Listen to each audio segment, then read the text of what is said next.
Kaulana nā pua o Hawaii Tūpa'a mahope o ka aina Iki mai ka Aloha Hawaii, I am Pokala'i Nui, and this is A Second Glance. Welcome to the programs, where we cover issues in and around Hawaii. And in this particular case, I want to cover an event that occurred a very short time ago on the 23rd and 24th of July.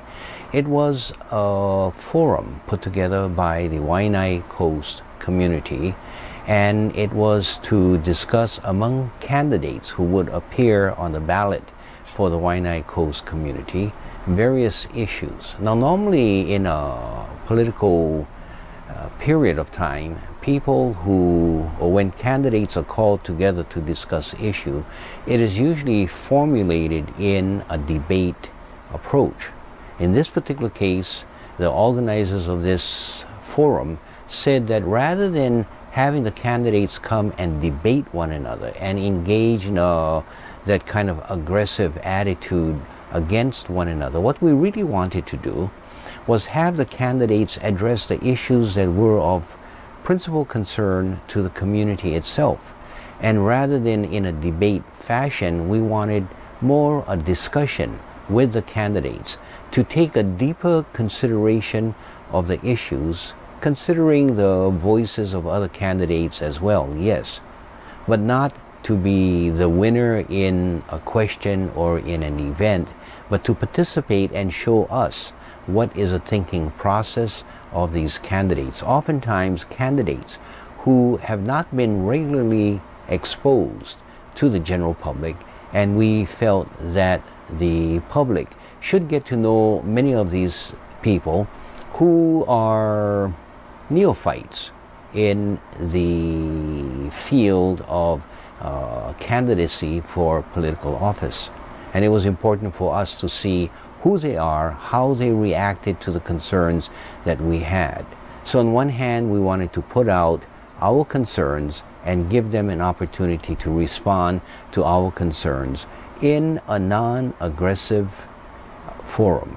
And so this was an event that had been put together. Many of you may have seen the event on Olelo television. I believe they have been running that program on channel 53, and it was over a long period of time, a total of about 8 hours of videotaping, and before that it was actually a live program.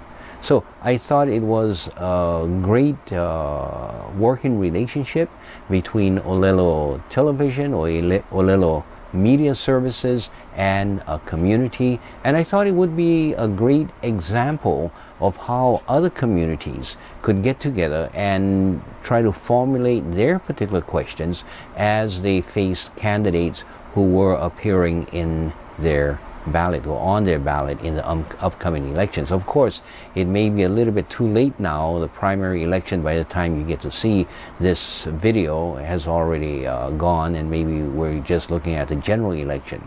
But the general idea that communities should gather, should organize, and put these questions to these candidates and have the candidates respond to their concerns rather than having the candidates simply come and expressing the candidates' concerns and sort of feeding it to the community whose votes they are asking for. So I thought it was an interesting approach, and if you get an opportunity, you might want to look at those videos or those programs from Olelo, and you might want to organize your own community and put together your concerns. So what specifically were the concerns that the Waianae community in this forum had put together? They put together essentially 9 basic questions. And the way they did this questioning was that they had sent the questions to the candidates in advance, explaining to the candidates that they would be asking some of these questions more specifically. But because time would be difficult to read the questions or the full questions to the candidates at the forum, we had sent it to the candidates in advance and then gave them just a short portion of that question to consider. What I want to do in this particular program is to cover some of the questions, get into a discussion with you about what the concerns were, and give you a glimpse at how it was done with the Waianae community, and also a glimpse into what were really the issues that the Waianae community had been concerned about or continue to be concerned about. I must say that the questions that were put do not reflect all of the views of the folks in the Waianae community, of course not. But it does reflect at least some of the views, and based on the assertion of those who participated in putting this forum together, that's what came out. The first question was a question on the Hawaiian national question. You know, in the Hawaiian national question, you have one subject dealing with historical injustices. But we didn't want to just recite the illegalities that had occurred back 100 or so years ago. We wanted to contemporize it, to see what were the responses now as a result of those events that had occurred. So it was not merely the moaning or the awfulizing or the recounting of the historical events, but asking, what are the results now? Where do we go from here? How do we move into the future development of the Hawaiian sovereignty question? So to delineate that particular question, I'm going to read from the paper that we had actually put out so that it assists me and so that I will not misread or misrepresent what the questions had been. As accurately as I can, I will try to remain faithful to the questions that we put to the candidates. The first question was, in light of the historical facts of the participation of the U.S. military forces constituting aggression in the overthrow of the constitutional Hawaiian monarchy, which directly resulted in Hawaii's current inclusion as a state in the U.S. Union of States. First, what is the next stage following the U.S. apology resolution in 1993? Many of you may remember or be aware of the fact that the United States Congress actually passed a law. It was called an apology resolution, but it is part of the U.S. statutes.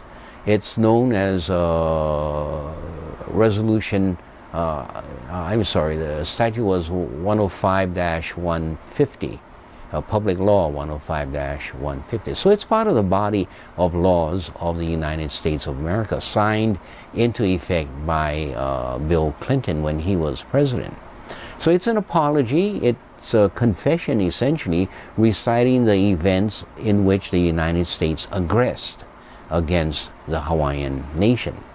So the question then becomes, so where do we go from there? What is the next stage following the U.S. apology resolution? Because if you read the resolution, that resolution ended merely with an apology and with a suggestion that in the future there would be some kind of negotiation or agreement in which we can delineate how we're going to resolve these issues. But nothing has happened so far, although there has been some attempts. So the second question is, what rights and what political, economic, and social space can Hawaiian nationals have in contemporary Hawaii under the U.S. jurisdiction? Hawaiian nationals, those people who still consider themselves to be citizens of the Hawaiian nation, a Hawaiian nation that has not terminated, that continues to persist, to exist, maybe not in a governmental form, but the nation, the body, the soul, the essence of the people still remain. And those of us, and I include myself, who see ourselves as Hawaiian nationals, what is our space within a jurisdictional claim by the United States of America, by a government which confesses, which apologizes to its aggression into Hawaii, and as a direct result of that aggression, it now possesses the territory, or it claims possession of the territory of the Hawaiian nation. So what is a political, economic, social space that we Hawaiian nationals can have, should have, by right are authorized to have in this Hawaiian nation? So what were the responses of the candidates? This we wanted to know. And we got some concerning responses. Let me go to the next question that we had. To what extent should issues of water rights, funding for Hawaiian homes programs, the development of the 30-meter telescope, what I call the big eyeball in the sky, and dispositions of what they call ceded lands inventory. Many of us call them stolen lands inventory. What is the disposition of these things? And to what extent should we give consideration to that Hawaiian national question? To what extent should both the state as well as the federal government be dealing with these items without having resolved the Hawaiian national question? Is it appropriate to deal with these items and not have a voice of those people whose rights have still not been resolved? And that is the Hawaiian nationals. Okay. The next concern we had was Hawaiian nationals who respond to Queen Liliuokalani, or her call to Onipa to stand firm, often find themselves in contradiction to U.S. and state laws requiring conformance to their laws. What relief should be afforded those who stand firm to their sense of historical responsibility, to the sense that we as Hawaiian nationals cannot acquiesce, cannot give in to the laws of the occupier? Very similarly, if we look at history of the principles that the French underground held firm to when the Germans invaded France, took over France, created a new government within France, and yet the French, or many of them, continued to demand that they were citizens of their own nation. They were not part of this Vichy government that was formed by the Germans out of a place called Vichy in France. And so they created an underground. What right do any people who have been invaded and colonized subsequently have to resist such invasion and colonization? And rather than the right to take up arms, and my brief study of international law tells me that that is one of our rights, but rather than having to turn to that right, how can we proceed in a more accommodating, peaceful, fair, respectful, human, aloha way, yet respecting our right to remain Hawaiian citizens within our Hawaiian environment? So these are questions that we had asked and wanted the candidates to respond to. I must say I was not satisfied with many of their arguments or many of their answers. Many of them said that while we understand the call for Onipa'a to stand firm with Liliuokalani, that we should somehow conform to the political process and go ahead and participate in their elective process, to have the Hawaiians vote. And I thought it was a very short treatment of the deeper question. How do we set aside a special governmental regime or a special set of laws to say that while we respect and we want to accommodate, giving consideration to the historical injustice, not only the historical injustice, but the continuing injustice which remains in Hawaii for those who consider themselves Hawaiian nationals, we feel that the government needs to continue to operate. I can understand that. And I could understand an approach of saying, so let's begin to find an appropriate space for the Hawaiian nationals. And it's something that can be open to debate. For example, a Hawaiian national may say, why should I have to contribute to finance my colonization? And on the 15th of April or thereabouts, your governments come down and demand that I finance by paying taxes. You call it taxes. Now I call it highway robbery. So how can we work out a system by which I will be more than happy to contribute a fair share to the general operation of the government, but I will not pay for your national defense. I will not pay for the cost of sending your military into Hawaii. And so we need to sit down and negotiate these things out, rather than the present situation in which the U.S. government begin to criminalize our Hawaiian nationals.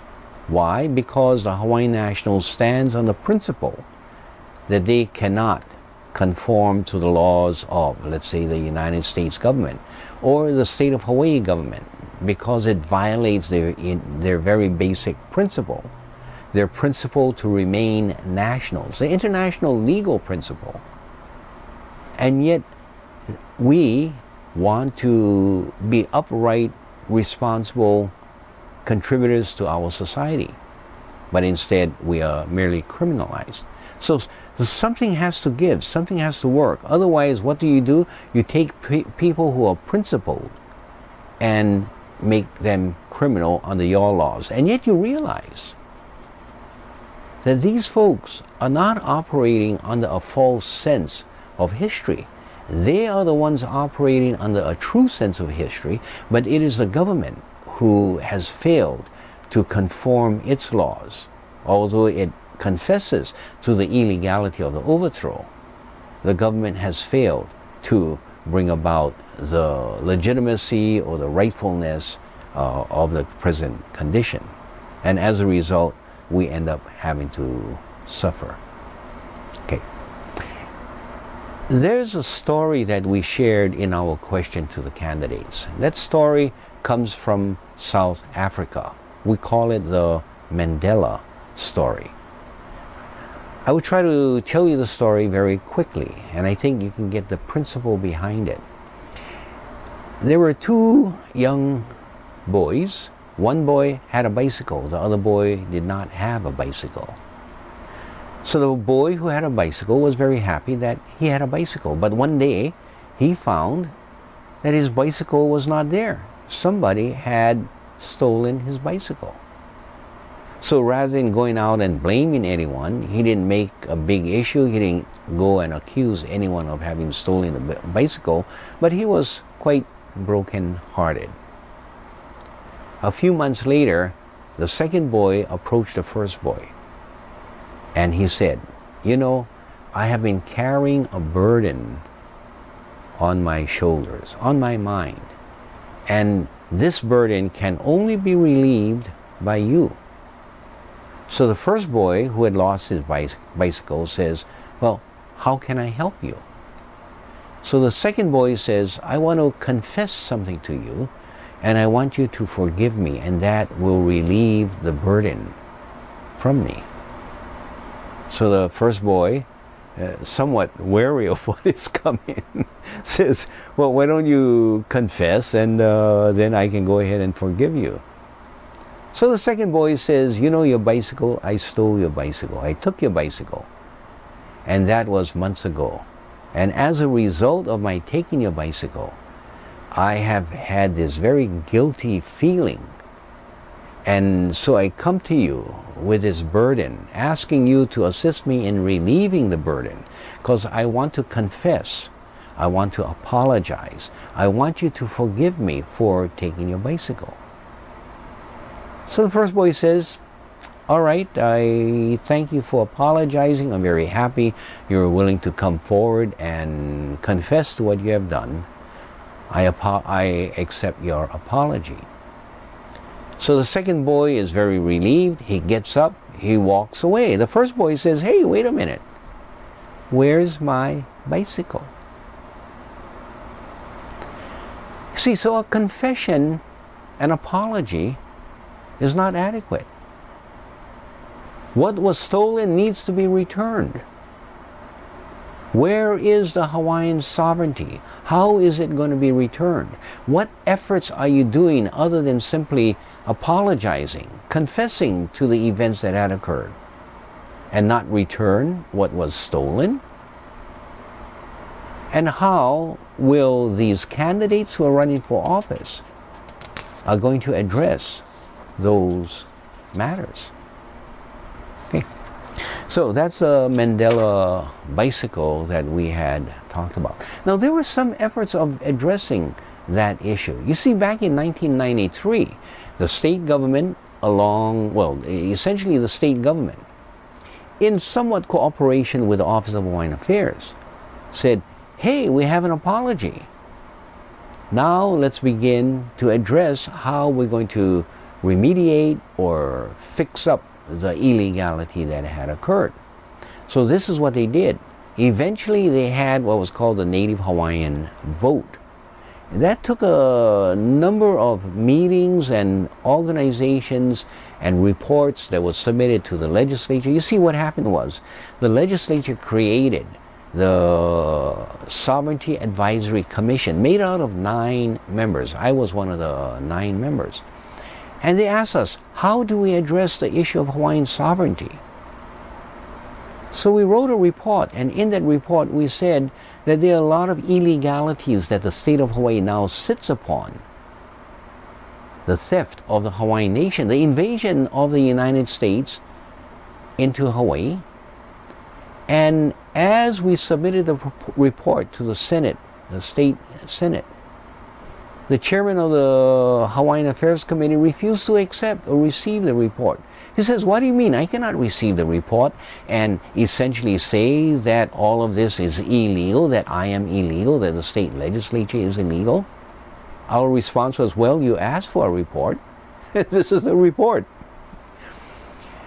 So don't argue about the consequences of what you asked for. Look at the principle. You wanted to know what were the facts. Here are the facts. How you address the facts is your business, but these are the facts. So anyway, he refused to accept the report. The next year, the state legislature said, "Why don't we form a Hawaiian Sovereignty Advisory Commission?" All they did was change the name. And now, instead of the 9 people that had been appointed, they appointed, I think it was 21 people. 4 automatically appointed by the legislature, and the rest to be appointed by the governor based on nominations made by Hawaiian organizations. So I was one of those so appointed. We reported back that we cannot answer this question because we are merely appointed by the state legislature, and what we really need to do is consult with the Hawaiian people.